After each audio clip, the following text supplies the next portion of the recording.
Yo tout le monde, j'espère que vous allez bien. Je vous retrouve aujourd'hui pour un point lecture.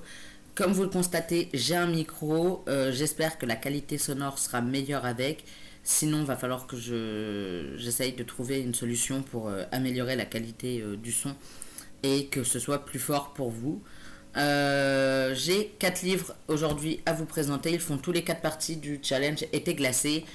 On est le 5 août, il faut que je lise 3 livres en une journée, c'est impossible, on va pas se mentir. Donc j'ai échoué au niveau du challenge, mais j'ai quand même lu plus de la moitié de la pile à lire, donc en vrai, c'est pas si grave. Disons qu'en tout cas, c'est un peu moins grave que si j'avais totalement foiré. Il me restait 3 catégories du coup à lire dont je vous parlerai juste après, mais pour l'instant on va commencer par vous présenter du coup les 4 livres qui sont là.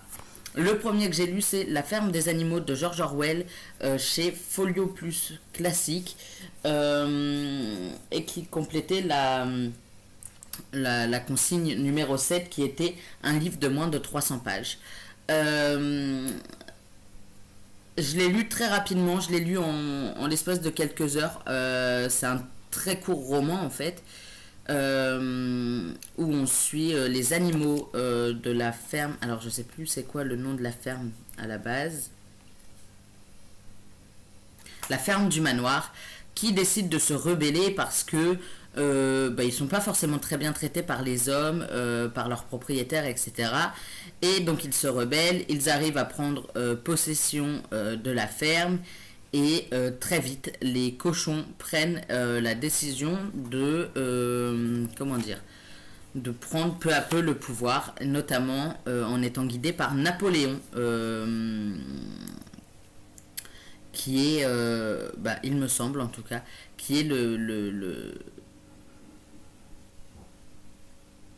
celui qui s'impose comme étant le chef très vite au final, un petit peu par la manipulation, etc. C'est un grand classique que j'avais jamais lu avant et je comprends pas pourquoi, parce que vraiment, genre, j'ai passé un agréable moment. Qui dénonce tout ce qui est capitalisme, etc. Et, et la soif du pouvoir, etc. Vraiment, genre, je l'avais jamais lu et je regrette pas de l'avoir lu. De toute façon, je vais avoir besoin de le réétudier pour les cours.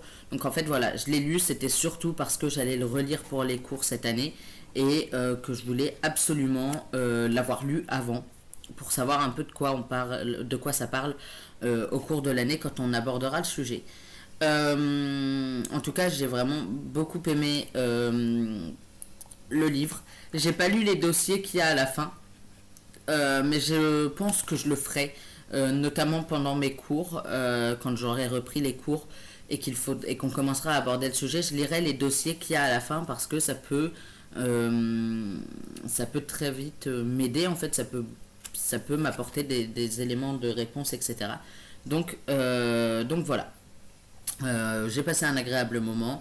Il va falloir que je vérifie sur Goodreads si je les ai tous bien mis. Mais je crois pas. Je crois que j'ai oublié de les mettre. Donc voilà, je passerai sur Goodreads les remettre après. Ou du moins vérifier s'ils ont été mis. Je recommande si vous ne l'avez jamais lu. Ça pousse un peu à la réflexion quand même. Donc c'était plutôt une très bonne lecture et plutôt cool. Dans la foulée, j'ai lu Candide de Voltaire, qui était pour la catégorie animal sur la couverture. Comme vous pouvez le voir, il y a un animal juste là, un petit jaguar. Je l'avais déjà lu pour les cours il y a quelques années. Là, du coup, je l'ai relu et il va falloir que je le relise au cours de l'année puisque il fait partie de mon programme en première année de lettres cette année. Je l'avais déjà du coup lu quand j'étais au collège, je crois, ou début lycée, peut-être en seconde. Il y a moyen que c'était en seconde. Et à l'époque, forcément, j'avais mis un peu de temps, etc. Parce que voilà, je m'étais pas vraiment plongé dedans, etc. Là, c'était différent. Là, va falloir que je l'approfondisse cette année en cours. Et il va falloir que je trouve. Vraiment que je me plonge dans le bouquin. Et en plus, ça faisait partie d'un challenge, donc forcément plus simple. Donc voilà, je l'ai lu. On suit Candide qui se fait mettre à la porte du manoir où il a grandi après avoir embrassé la... Enfin, c'est un château, c'est pas un manoir. Après avoir embrassé Cunégonde. Euh, donc il part en voyage, il finit par faire le tour du monde un petit peu. Euh, on découvre des choses mais absolument incroyables avec beaucoup de barbarie.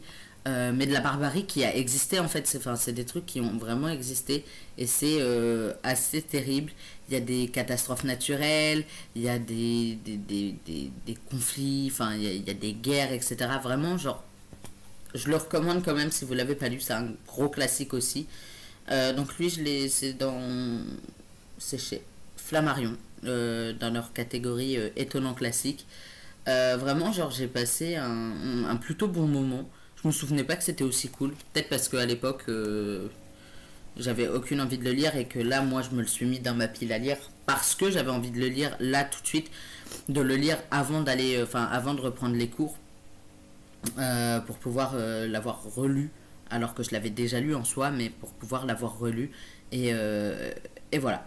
Je vais pas vous en dire beaucoup plus parce que ce serait difficile de résumer un livre aussi court que ça et de vous en dire vraiment beaucoup plus. Il fait à peine 200 pages, donc vraiment très très court. Mais j'ai passé quand même un agréable moment en compagnie de Candide et de toutes ces petites aventures, contrairement à ce que je pensais en me lançant dans ma lecture. Donc voilà, les deux classiques que j'ai lus et sur lesquels je suis passé quand même rapidement.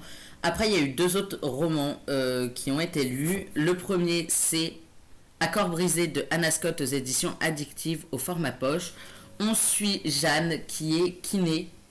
Si je dis pas de bêtises, alors attendez, ouais. Qui est kiné, qui doit s'occuper de Adam Chambord, le nouveau patient qui est décrit comme étant un petit peu caractériel, etc.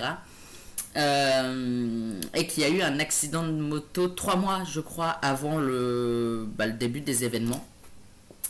Et on suit leur rapprochement, leur relation, etc. Lui, du coup, a perdu 4 personnes, je crois. 3 ou 4 personnes dans l'accident parce que, outre son accident de moto, lui, quand il était en moto et qu'il a eu son accident, il suivait la voiture de son meilleur ami qui a été victime de l'accident aussi.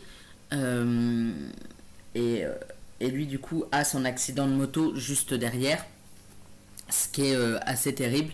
Donc, il a perdu Philippe, son meilleur ami, avec qui il a grandi. Euh, elle est arrivée depuis quelques semaines au manoir. C'est un manoir ou un château? Au château, où il y a le centre de rééducation où Adam arrive. Donc elle y est depuis quelques semaines. Son ex-petit ami Julien vient de rompre par SMS. C'est une catastrophe. Les deux sont vraiment genre très touchés par leurs propres expériences et ils se rencontrent et voilà, ils apprennent à se connaître, ils passent du temps ensemble, etc. Il y a d'autres événements derrière, il y a des sujets très durs qui sont abordés, euh, notamment les violences intrafamiliales et la fausse couche. Ouais, et les fausses couches. Non. Attendez, j'ai un doute. Non, je crois pas au final. Non, il y a moyen que non finalement. Je me souviens plus. Non, il me semble pas. En tout. Attendez, j'ai un doute. Non. Non, elle croit à une fausse couche et en fait non. J'ai lu un roman récemment avec une fausse couche. Je crois que c'est pour ça que je suis un peu perdue. Donc non, il y a pas de fausse couche. Mais elle y passe pas loin, elle en passe pas loin. Euh, donc il y a les violences intrafamiliales, Et il y a les relations un peu toxiques parce qu'on va pas se mentir, Julien est quelqu'un de totalement toxique. Le personnage de Julien, vraiment, j'avais envie de le frapper. À chaque fois qu'on le voyait, à chaque fois qu'on entendait parler de lui, j'avais des pulsions d'envie de le frapper. Assez terrible. Euh, et ouais, voilà, j'ai bien aimé. J'ai mis un peu de temps à me mettre dedans.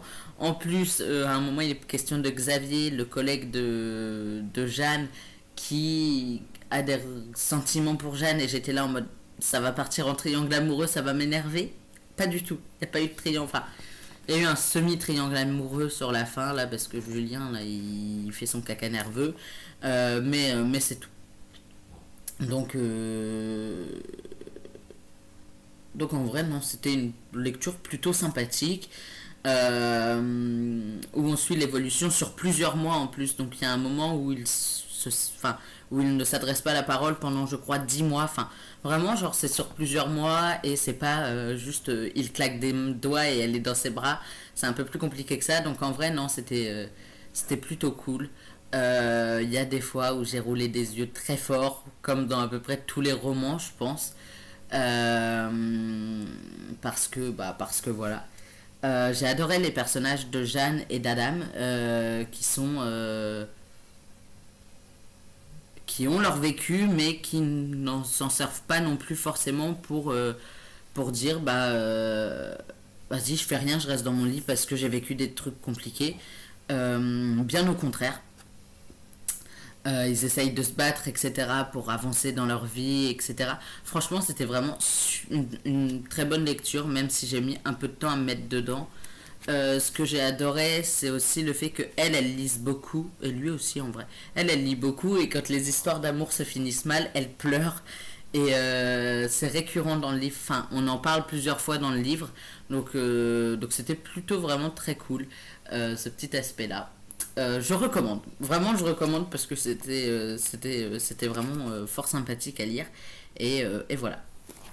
Ensuite, le dernier livre que je vais vous présenter, c'est Nuit d'orage à Haute-Rive, pardon, de Juliette Galliani aux éditions Hurlevent.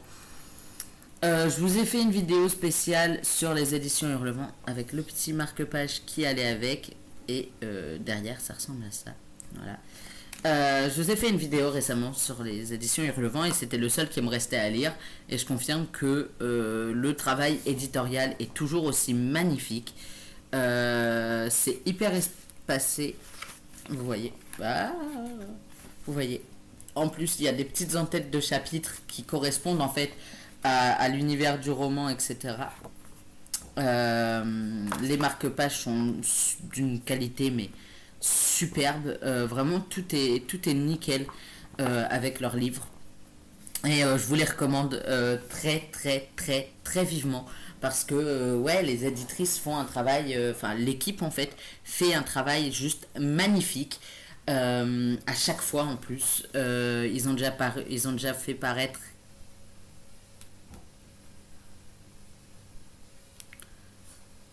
5 romans, c'était le cinquième ça je crois. Deux de Sarah, un de Nora, un de Shannon et un de Juliette. C'est ça, donc ça fait 5. C'est le cinquième roman qui sortait de la maison d'édition. Et j'ai adoré chacun d'eux, même s'il y en a avec lesquels j'ai eu un peu plus de mal. Mais celui-là, c'est pas mon favori. Je pense que mon favori, ça reste la Duchesse de Buckingham. Mais une pépite. J'ai adoré. On suit les Bellamy, qui sont une famille bourgeoise de Lyon. Ça se passe en 1954 et on suit notamment 4 cousines, Adèle, Éléonore qui sont sœurs et Éléonore qui sont sœurs, Hortense qui elle est leur cousine et Gabrielle qui est la cousine des 3 autres. Voilà. Au début il y avait ça, enfin au début il y a un petit arbre généalogique pour réussir à juste à suivre en fait et à retrouver qui est qui. Donc on suit les belles amies qui tous les étés se rejoignent pour passer juillet et août ensemble au domaine donc, de Haute-Rive qui ressemble un petit peu à un château un peu mis à l'écart de Lyon, mais duquel on peut rejoindre Lyon très rapidement.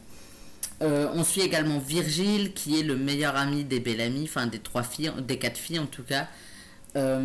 Chacune des filles a sa propre petite, enfin a ses petites habitudes, etc.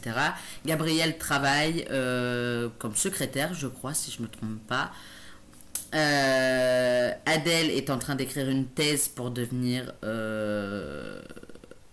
enfin pour faire des conférences à l'université.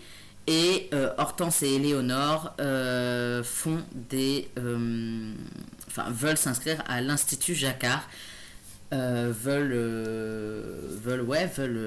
entrer à l'Institut Jacquard et donc préparent des robes pour se présenter en juillet, je crois qu'elles doivent se présenter. Elles viennent d'avoir leur bac et voilà. Au début, tout semble se passer à merveille, même s'il y a quelques tensions entre certaines des filles. Mais ça se passe plutôt très bien.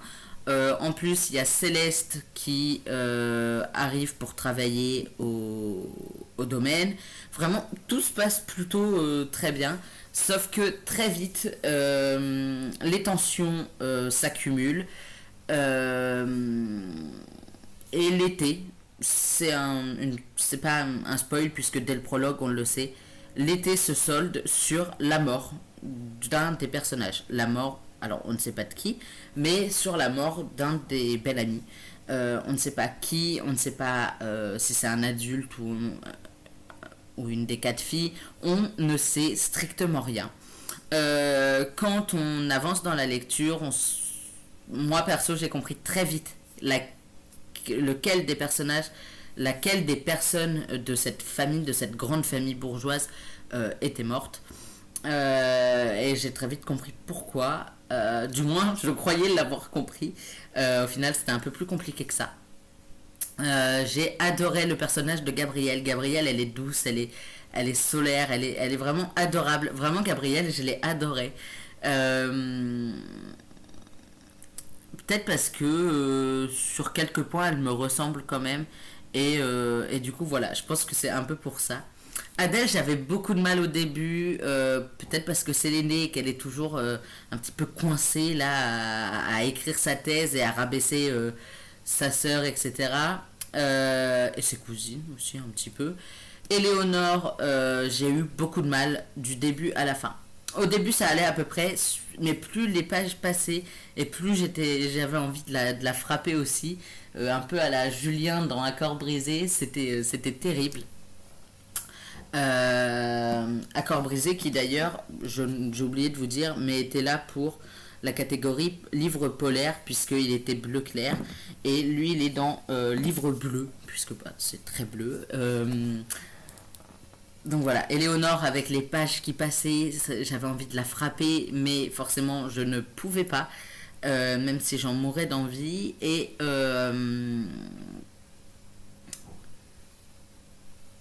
Hortense, j'avais un peu de mal avec Hortense aussi au début, et en fait avec le temps j'ai réussi à la comprendre et à me dire ouais, ok, elle est pas si terrible que ça, elle est pas si horrible que je le pensais. Au contraire, elle se tient plutôt, enfin, elle est plutôt correcte, etc. Mais ouais, voilà, j'avoue que au début j'avais un peu de mal. En revanche, j'ai vraiment passé un super moment à nouveau avec ce bouquin. La fin, je l'avais un peu vu venir. Je me doutais de qui était mort et qui était le meurtrier. L'épilogue, j'étais là en mode bah non, du coup. Sachant que je me doutais déjà de qui était mort et qu'en lisant l'épilogue, j'ai eu la confirmation et du coup voilà. Mais tant pis, c'est pas grave. J'avais déjà enfin j'ai eu la confirmation en fait, c'est déjà ce que je pensais. Donc en vrai ça m'a pas surpris. J'ai été un peu surpris sur les raisons, enfin sur le mobile, enfin sur pourquoi et comment la personne est morte.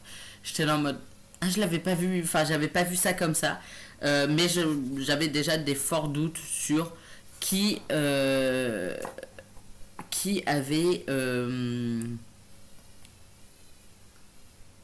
qui avait commis le crime. Vraiment, je recommande, mais à 3000%.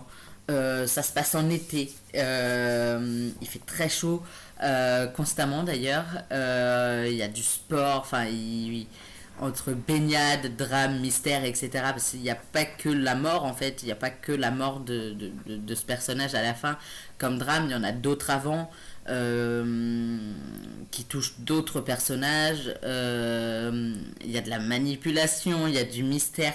Vraiment, c'était un très très très bon moment. Euh, Ça s'appelle Nuit d'orage à Haute-Rive pour une bonne raison, c'est que le meurtre est commis au moment où l'orage éclate enfin, après 1 mois et demi ou 2 mois de chaleur à crever. Il y a enfin un orage et c'est le moment où l'orage éclate que le personnage meurt en fait. Et voilà. J'ai très vite compris aussi l'intérêt de la présence des ciseaux de couture qui sont juste là sur la couverture, puisque je crois que je vous l'avais dit dans la vidéo spéciale sur les éditions Hurlevent, mais à chaque fois il y a un petit truc qui est répété sur la couverture et qui est mis là, et à chaque fois ce truc là a une importance capitale dans le roman. Alors je l'avais déjà dès le début, l'importance capitale, et en fait on le sait aussi dès le début que les ciseaux sont l'arme du crime, donc forcément il y allait y avoir sur la couverture. Mais à chaque fois je suis quand même très surpris par les fins des éditions Hurlevent. Pas par Millie Davis parce que le cœur singulier de Millie Davis était totalement différent, mais je crois que dans tous les autres, pas la duchesse de Buckingham, mais la duchesse de Buckingham, genre, c'était totalement différent, c'était pépite dans mon cœur, j'ai vraiment adoré. Mais dans les autres, j'ai vraiment été surpris par la fin. Il y avait des petites révélations que peut-être que je les voyais venir avant, mais elles étaient quand même surprenantes. Je me souviens que dans... C'est dans lequel les failures de Wakefield Manor, je crois. J'avais pas vu venir l'un des éléments de la fin. Il y avait deux grosses révélations à la fin. Il y en a une, je l'avais vu venir, j'étais là en mode c'est sûr que c'est ça. Et la deuxième, j'étais en mode alors par contre, non, à aucun moment c'est possible. Mais ouais, je passe quand même des super moments à chaque fois qu'il y a une sortie aux éditions Hurlevent. J'ai hâte que la prochaine sortie arrive en fait. Euh, j'ai hâte de pouvoir en racheter un et de pouvoir me replonger dedans et de découvrir à nouveau un nouvel univers, mais toujours chez les éditions Hurlevent, et à chaque fois ça fonctionne totalement pour moi. Je crois que c'est la seule maison d'édition qui fonctionne autant pour moi. En plus, c'est une nouvelle maison d'édition. Donc en fait, j'ai tous leurs romans. Je peux les acheter petit à petit. Enfin, à chaque nouvelle sortie, je peux les acheter sous 1-2 mois max. Donc vraiment, genre, j'ai passé un super moment, comme à chaque fois que j'ouvre un livre des maisons d'édition Hurlevent. En plus, ils sont reliés, mais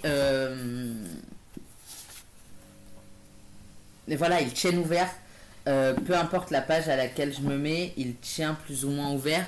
Enfin, vraiment, c'est une pépite. La qualité du travail de la maison d'édition est hallucinante. Donc voilà, je vous les recommande très, très, très vivement. Et je vous recommande chacun des livres que j'ai lus pour ce début, enfin pour ce challenge, très vivement aussi. Je vous fais des gros bisous et je vous dis à très vite pour une nouvelle vidéo. Bye!